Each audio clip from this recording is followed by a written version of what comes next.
In this video, I'm going to tell you the story of an E flat that's been behaving very badly. Typically, E flat is a great note. I love E flat, it's one of my favorite notes. But in this piece, we're going to see an E flat that's very bad. And we find this story in the last movement of Beethoven's Waldstein sonata. You see, Waldstein sonata is in the key of C, and the last movement starts out in C major. And you know what? It does what any good piece in C major should do. The big fat C major chord. We got C's, we got E's, we got G's. We got a pretty melody that's in the key of C. But you know what? You know what C doesn't have? C major does not have any E flats. Yet.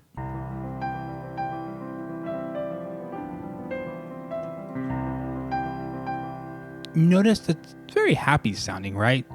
What's about to happen next is more stuff that sounds very much key of C. We're very much in the key of C right now.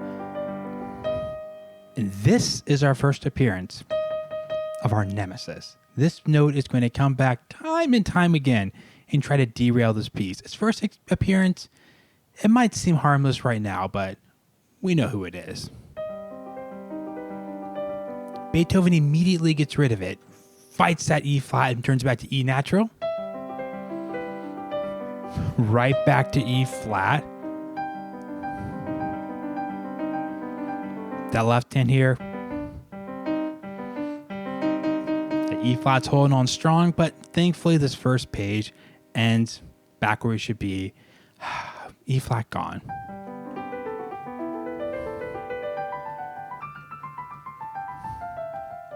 Restart the melody, little different texture, but once again, our E flat's gone. And we can move on with our lives. We have won the battle of the E flat, but it's just a battle. The war has just begun. Unfortunately, the E flat comes back about in the same spot it did in the first page, right? After this G chord, we think we're in the key of C, life is good. Then, fight it off. Happy. And now Beethoven says, no, we're going to do this. We're going to get rid of this E flat. Check this out.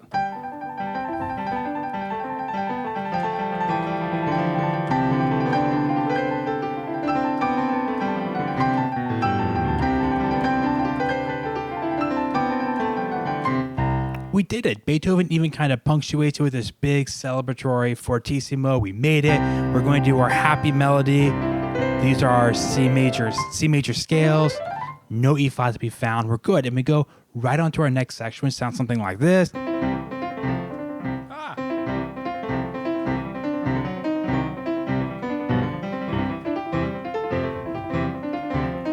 By the way, that's not E flat. It's a D sharp. Beethoven says so, not me. So this section here, all the flats are gone. Not only is E flat gone, there are no flats to be found on this page. Even the next section here, the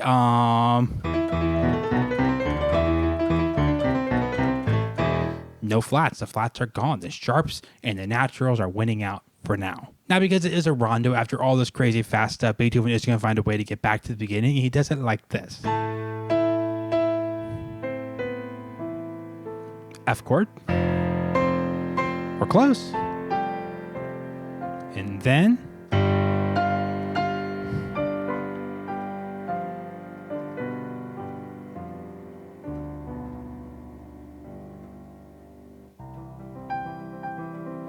and life is good, right?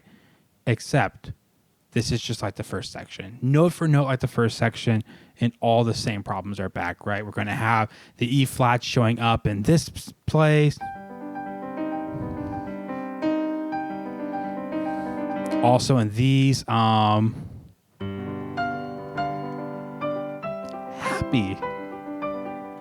And then the E flat comes back with all of its sadness here. But it's just like the first section. We're going to do that. We're eventually going to get loud. We're going to do our big scales and conquer the E flat and be back to happy C major. But then, at this moment, E flat returns. And not just E flat, but he invites all of his flat friends with him. at the beginning of the C section, often where composers write some of the most dramatic, epic music. Beethoven gives us this.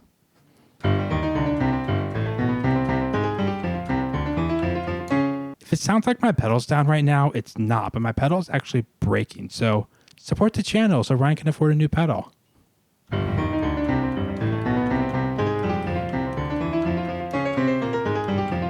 But now not only are there E flats all over the piece, but it's even in our key signature. The villains, the bad guys have come into town and they've won. They've changed our key signature from C major, no sharps, no flats, to 3 flats. Now, E flat is the normal one. E natural is the weird guy now. E natural is one that doesn't belong.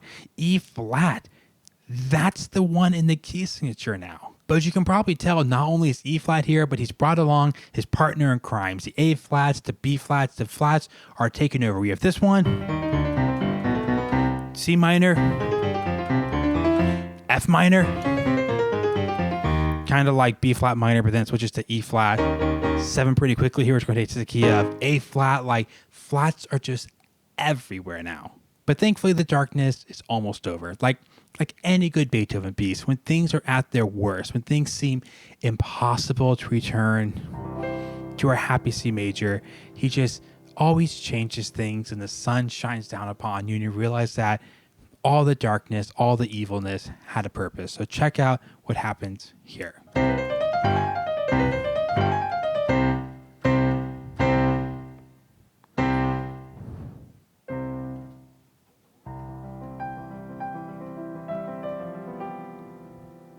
Except that's not what happened at all. I lied. Here's what really happens.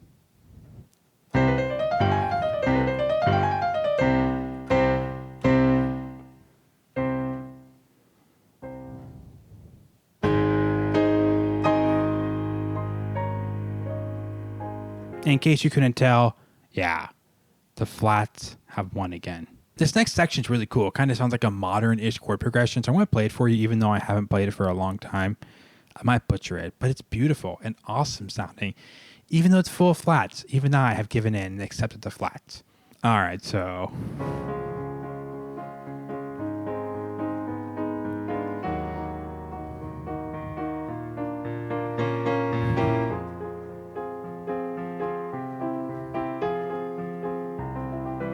Okay, I know I told you earlier that we're going to go back to the beginning and everything was going to be happy again, and I totally lied. But this is actually the real build back to the beginning. It's very interesting because we're going to get on this chord right here,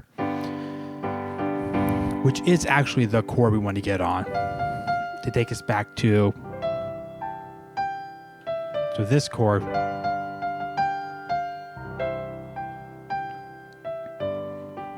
Our 5-7 chord, our G7 chord, that's our key to getting back to the beginning. And Beethoven does what he does in so many pieces, standing on the dominant. So when I get to the 5 chord here, the G chord, and get stuck here. But listen to what note makes an appearance. It is a flat, and it's our A flat, not our main villain. That's been our E flat, but our A flat has shown up before, and it's also been an accomplice to the E flat and all of its crimes. So check out this build here.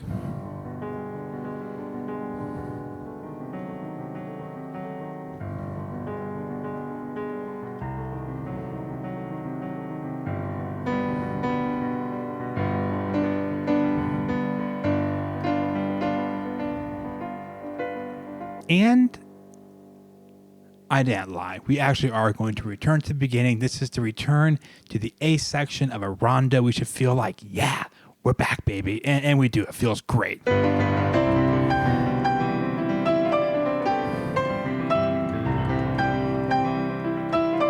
Everything's actually pretty much the same, except this fast thing here actually goes on for a really long time. But if you just look at the page here, I remember when I learned this page, I was just like, this is the most terrifying page of music I've ever seen in my life. But you notice the flats are gone. Sharps are doing great right now. Turn the page here. Right here, like I said, the piece could totally end. We get no flats again. No flats. Our A flat's back.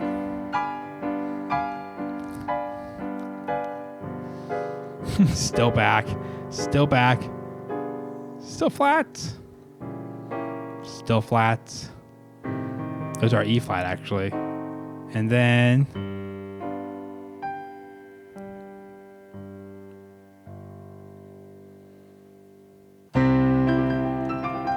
this is great. This is like a big presto, a big celebration of we've made it to the end. It's kind of like a coda, like the last A section, sort of like a sped up coda thing at the same time. This has another really cool modernish sounding chord progression that goes, that's cool, right? The chord progression is,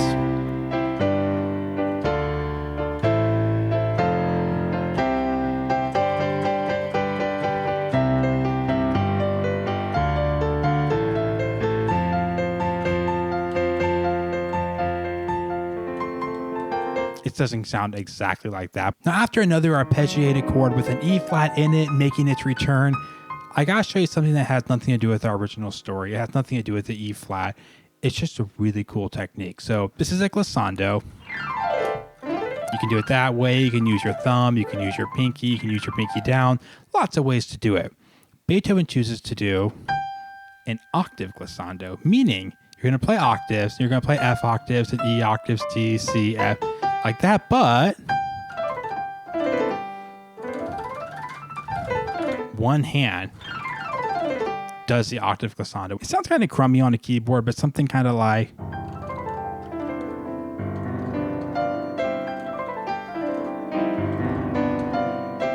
something like that. We're now on the home stretch, the final 2 pages, or another way to think about this would be the final 50 measures of a piece that's well over 500 measures long. So you would think, because these glissandos were in the key of C major, with no sharps and flats, that we'd be good now, right? I mean, the flats are done. We won. This is the coda. This is our celebration. That's what codas are for. You made it back to your original C. Now let's have a party in the key of C major. But no, there is one final return of our flats. So basically there's a trill up here with a C major chord, then a C minor chord with an A flat on top. Then we just go to the key of A flat for a while, but Beethoven takes that to the key of F minor. And we feel like we're so far away from home. Like we've been in this for 500 measures at this point. We need to get back to the key of C. But Beethoven says, you like that A flat so much? In a chord that I won't get to in the scope of this video because it'll take so long to explain, Beethoven takes that A flat, adds an F sharp, and the A flat at the end of this piece ends up betraying the E flat. He turns it in. This whole time the A flat has been a partner in crime.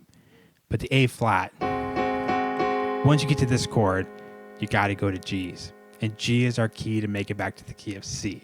Once we get to that G chord, we're home. We can make it back to C. So the A flat, in a shocking turn of events, actually ends this piece being forced to drive down to a G. And this chord, and then this chord, which goes to this chord.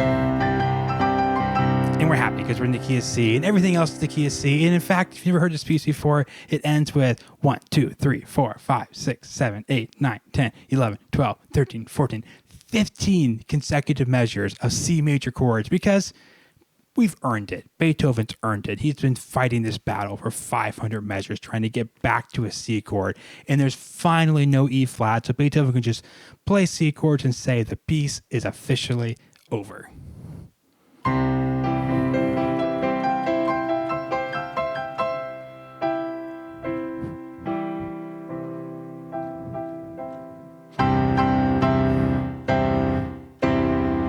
The E flat's been vanquished. It's gone. We've killed the nemesis. Its own buddy, the A flat's the one that turned him in.